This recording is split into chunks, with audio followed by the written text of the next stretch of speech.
भगवान शिव कहते हैं, आप सभी चिंताओं से मुक्ति पा जाओगे। केवल इस कथा को पूरा सुन लेना। एक बार किसी राज्य का राजकुमार महात्मा बुद्ध के पास आता है और वह महात्मा बुद्ध से कहता है, आप हमेशा कहते रहते हैं कि ध्यान करो, ध्यान करो, लेकिन मेरे लिए ध्यान करना तो दूर की बात है।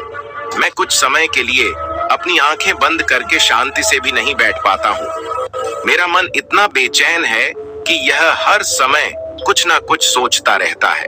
मैं जब भी ध्यान करने बैठता हूँ तो मेरे अंदर विचारों का तूफान आने लगता है। लोगों के बारे में सोचकर, अपने जीवन की बीती घटनाओं के बारे में और अपने भविष्य के बारे में, और ऐसी ही ना जाने कितने सारे अजीबोगरीब विचार लगातार मेरे मन में आते रहते हैं। मैं इन्हें रोकने की बहुत कोशिश करता हूँ, लेकिन जब मैं इन्हें रोकने में असफल हो जाता हूँ तो मैं ध्यान को तोड़कर बैठ जाता हूँ। इतनी बातें कहने के बाद वह महात्मा बुद्ध की ओर देखता है और कहता है, बुद्ध, आप मेरी इस समस्या का कोई समाधान बताएं। बुद्ध ने कहा, मैं क्या समाधान बता सकता हूँ? सोचो, तुम्हारा ही मन है, लेकिन यह तुम्हें कुछ देर तक आंख बंद करके बैठने भी नहीं देता है। कितना आजाद कर रखा है तुमने इसे।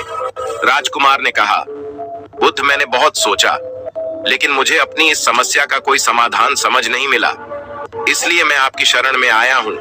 अब आप ही कोई रास्ता दिखाएं। बुद्ध ने कुछ देर तक राजकुमार के चेहरे की तरफ बड़े ध्यान से देखा और फिर कहा, ठीक है, तुम ये 4 आदतें छोड़ दो और फिर तुम्हारा मन लगने लगेगा। राजकुमार पूरे ध्यान लगाकर बुद्ध की बातें सुनने लगा। बुद्ध ने कहा, तुम और तुम्हारे जैसे ज्यादातर लोग यही गलती कर रहे हैं कि वो दूसरों की मन की बातों को पढ़ने का प्रयास कर रहे हैं कि अच्छा, सामने वाला मेरे बारे में ऐसा सोच रहा है, और यही एक आदत तुम्हें सबसे ज्यादा बेचैन और परेशान कर रही है। ज्यादातर उत्सवों पर लोग दूसरों के मन की बातों को गलत और नकारात्मक तरीके से ही पढ़ते हैं।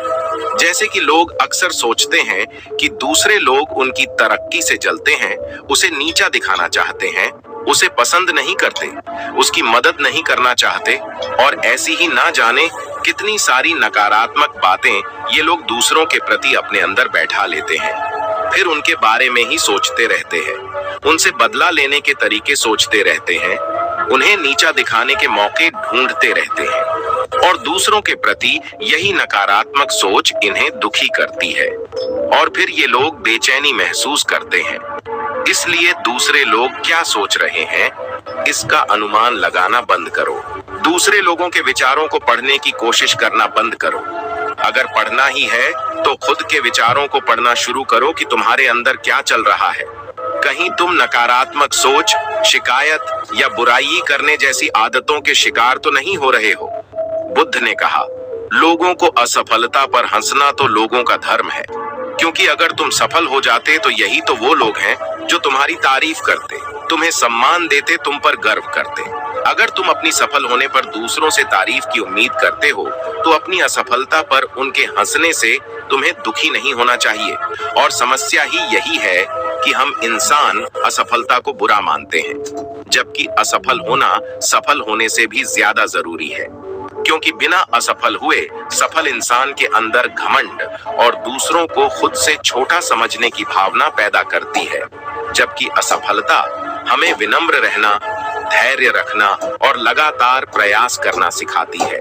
इसलिए असफलता को बुरा मत समझो, और अगर तुम्हारे काम में असफल होने की संभावना नहीं है तो इसका अर्थ है कि तुमने अपना लक्ष्य अपनी क्षमताओं से छोटा बनाया है। और अगर लोग तुम पर हंस नहीं रहे, तुम्हें ताने नहीं मार रहे हैं, तुम्हारी बुराई नहीं कर रहे हैं, तो तुम अंदर से मरे हुए हो। तुम अपने मानसिक सीमाओं से बाहर जाकर कुछ नया करने का प्रयास नहीं कर रहे हो, क्योंकि असफल भी वही होता है जो कुछ नया करने का प्रयास करता है। और एक बात हमेशा याद रखना, अगर तुम्हारे अंदर असफल होने का साहस नहीं है तो तुम कभी भी तुम बड़ा लक्ष्य हासिल नहीं कर सकते जो तुम करना चाहते हो। इसलिए असफल होने और लोगों के हंसने से डरना बंद कर दो। बुद्ध ने आगे कहा, लोगों को लगता है कि वो समय को काट रहे हैं, लेकिन असल में समय हर बार उन्हें काट रहा है। लोगों के द्वारा समय को व्यर्थ के कामों में बर्बाद करने का केवल एक ही कारण है, और वह यह है कि उन्हें लगता है कि उनके पास बहुत समय है, जबकि सच्चाई यह नहीं है, क्योंकि उनसे पहले वाले लोगों को भी यही लगता था कि उनके पास बहुत समय है, लेकिन उन्हें पता नहीं चल पाया कि कब समय बीत गया और उनका बुलावा आ गया। और जब तक उन्हें अपनी गलती का एहसास हुआ, तब तक समय उनके हाथ से निकल चुका था। बस पश्चाताप रह गया था कि सारा जीवन व्यर्थ के कामों में बर्बाद कर दिया और फिर वो चले गए, इस दुनिया से बिना खुद को जाने, बिना इस जीवन की सच्चाई को समझे। इसलिए जब तक यह जीवन है, इसे अच्छे कामों में लगाओ, खुद को जानने में, दूसरों की मदद करने में, लोगों को सही राह दिखाने में, मानवता के कल्याण में। और दूसरी बात, समय को बर्बाद करने से आज तक किसी को खुशी नहीं मिली है। हालांकि समय काट